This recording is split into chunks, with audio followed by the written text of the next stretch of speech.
Hello everyone, कैसे हैं आप सभी। स्वागत है आपका बहुत बहुत हमारी आज की इस क्लास में। तो दोस्तों, आज मैं ये नहीं बोलूँगी कि ये क्लास आपकी यूपी पुलिस के लिए है या किसी भी एक पर्टिकुलर एग्ज़ाम के लिए है। ये हम एक यूपीएससी लेवल का क्लास लेके आए हैं। टॉपिक दो रहने वाले हैं, एक इंडिया से रिलेटेड होगा और एक वर्ल्ड से रिलेटेड होगा। ठीक है, टॉपिक क्या रहने वाला है? सुंदरवन बायोस्फीयर रिजर्व, जो कहाँ पे आपका पश्चिम बंगाल में है। ठीक है, अगर ये सभी लोग जानते हैं, पढ़ने वाले बच्चे तो मोस्टली जानते ही हैं कि अगर किसी ने यूपीएससी लेवल का पढ़ लिया वो तो छोटे मोटे एग्जामों को निकालेगा नहीं, फोड़ेगा। ठीक है, तो आज की क्लास बहुत ही इंपॉर्टेंट रहने वाली है। 10 मिनट से ज़्यादा हम कोई भी क्लास नहीं लेते हैं, तो क्लास के एंड तक ज़रूर बने रहिएगा। ठीक है, तो चलिए स्टार्ट करते हैं हम आपकी आज की इस क्लास को। तो सबसे पहले तो हम इसके मानचित्र देख लेते हैं। ये है सुंदरवन डेल्टा का मानचित्र। ठीक है, पीडीएफ आपको अगर आप चाहे तो कमेंट बॉक्स में लिख देना कि आपको पीडीएफ की नीड है, तो मैं आपको टेलीग्राम लिंक ऐड करवा दूंगी। ठीक है, वहीं पे आपको ये प्रोवाइड हो जाएगा। स्थिति क्या रहेगी, स्थिति देख लेते हैं। तो यह पश्चिम बंगाल के दक्षिणी भाग में गंगा नदी के डेल्टा क्षेत्र में स्थित है। यानी कि जहाँ पे गंगा नदी का डेल्टा है, यानी कि गंगा नदी जहाँ पे मुहाना होता है ना किसी भी नदी का, तो वहाँ पे वो डेल्टा बना देती है। ठीक है, तो उस डेल्टा क्षेत्र में स्थित है। लेकिन ये डेल्टा वही नदियाँ बनाती हैं जो पूर्व की ओर गिरती है, और जो पश्चिम की ओर गिरती हैं यानी कि अरब सागर में गिरती है, वे एस्चुरीज बनाती हैं। ठीक है, ये भारत और बांग्लादेश में फैला हुआ है। ठीक है, भारतीय सुंदरवन मुख्यतः पश्चिम बंगाल के दक्षिणी 24 परगना जिले में स्थित है। यानी कि 24 जिलों में इसका क्षेत्र फैला हुआ है। ठीक है, भौगोलिक विवरण देख लेते हैं। यह विश्व का सबसे बड़ा डेल्टा और मैंग्रोव वन है। तो पश्चिम बंगाल में मैंग्रोव वन की सबसे ज़्यादा अधिकता पाई जाती है और विश्व का सबसे बड़ा डेल्टा वो है। ठीक है, डेल्टा। भारतीय सुंदरवन पश्चिम बंगाल में मुरी गंगा नदी और पूर्व में हरिभममांगा एवं राममंगलम नदियों से घिरा है। ठीक है, अभी आप ये सब देख लेना, इनसे बाहर तो कोई क्वेश्चन नहीं जाने वाला। अगर सुंदरवन डेल्टा से कोई क्वेश्चन बनता है, ठीक है, यहीं से बनेगा आपका। इस परिस्थिति तंत्र से होकर बहने वाली प्रमुख नदियाँ सप्तमुखी है, ठाकुरान है, मतला है और गोसाबा है। ठीक है, अभी देख लेते हैं। यह क्षेत्र ज्वार भाटा प्रभावित दलदली भूभाग, नदियों, खाड़ियों और द्वीपों से मिलकर बना है। ज्वार भाटा जानते हैं, जब किसी भी झील में या नदी में पानी बाहर को आता है तो उसको ज्वार कहते हैं, जो पीछे हट जाता है तो उसको भाटा कहते हैं। ठीक है, कुल क्षेत्रफल भारतीय भाग का लगभग 4266 वर्ग किलोमीटर है और भौगोलिक निर्देशांक ये हैं। ये तो आपके शायद एग्जाम में पूछा जाएगा, लेकिन हाँ अगर मेंस वगैरह में लिखते हैं तो उसके पॉइंट ऑफ व्यू से इम्पोर्टेंट है।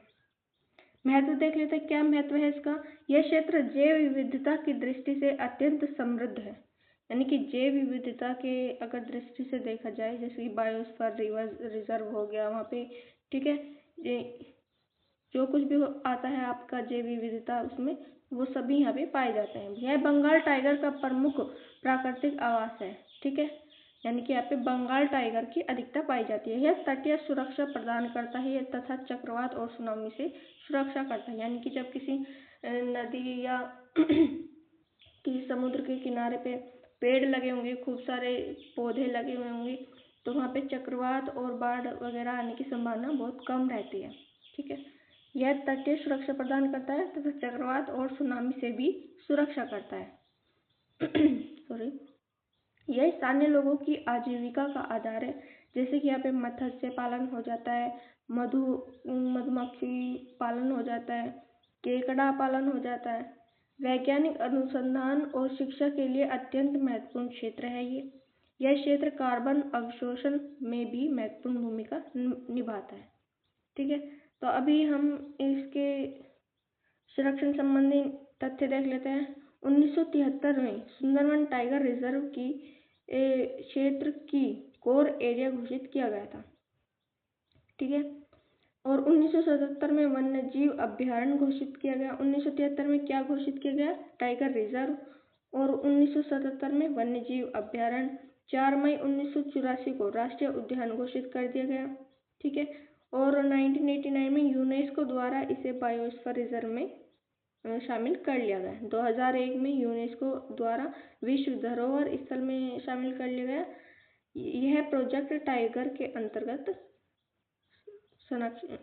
सुरक्षित है। ठीक है, जैव विविधता में देख लेते हैं, जैसे कि प्रमुख वन कौन सा है, मैंग्रोव वन। प्रमुख प्रजातियां कौन सी है, बंगाल टाइगर, खारे पानी का मगरमच्छ पाया जाता है यहाँ पे, गंगेटिक डॉल्फिन पाए जाते हैं, फिशिंग कैट, घेयल, रेस, मकाक, किंग कोबरा आदि ये सब यहाँ पे पाए जाते हैं। पक्षी कौन कौन से पाए जाते हैं, ब्राह्मणी बत्तख, पेलिकन, किंगफिशर, सीगल आदि सैकड़ों प्रवासी पक्षी यहाँ पे पाए जाते हैं। ठीक है, वनस्पति कौन से पाए जाते हैं, सुंदरी, गोरान, गेवा, धुंधल, केवड़ा आदि प्रमुख मैंग्रोव जनजातियां पाई जाती है। ठीक है, अभी देख लेते हैं इसके प्रमुख तथ्य देख लेते हैं। ठीक है, सुंदरी यहाँ का प्रमुख वृक्ष है, जिससे इस क्षेत्र का नाम सुंदरवन पड़ा। ठीक है, इस यानी कि इस क्षेत्र में सुंदरी नाम का पौधा जो है बहुत ज्यादा है, जिससे कि इसका नाम सुंदरवन पड़ा। यह क्षेत्र ज्वार भाटा से प्रभावित होता है, जहाँ दिन में 2 बार समुद्र का जल स्तर बढ़ता और घटता रहता है। यहाँ की स्थानीय जनजातियां कौन से, मेलाली, बाजली आदि मधु संग्रहण और केकड़ा पकड़ने का कार्य करते हैं। सुंदरवन बायोस्फीयर रिजर्व भारत का पहला बायोस्फीयर रिजर्व है, जिसे अंतर्राष्ट्रीय मान्यता प्राप्त है। ठीक है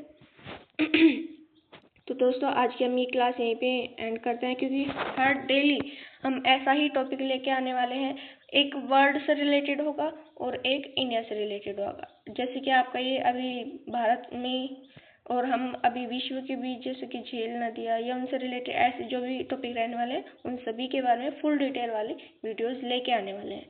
ठीक है, तो चैनल को सब्सक्राइब जरूर कर लेना, जैसे कि आपकी आगे की हमारी जो वीडियोस है वो आप तक पहुँचती रहे। ठीक है, जय हिंद।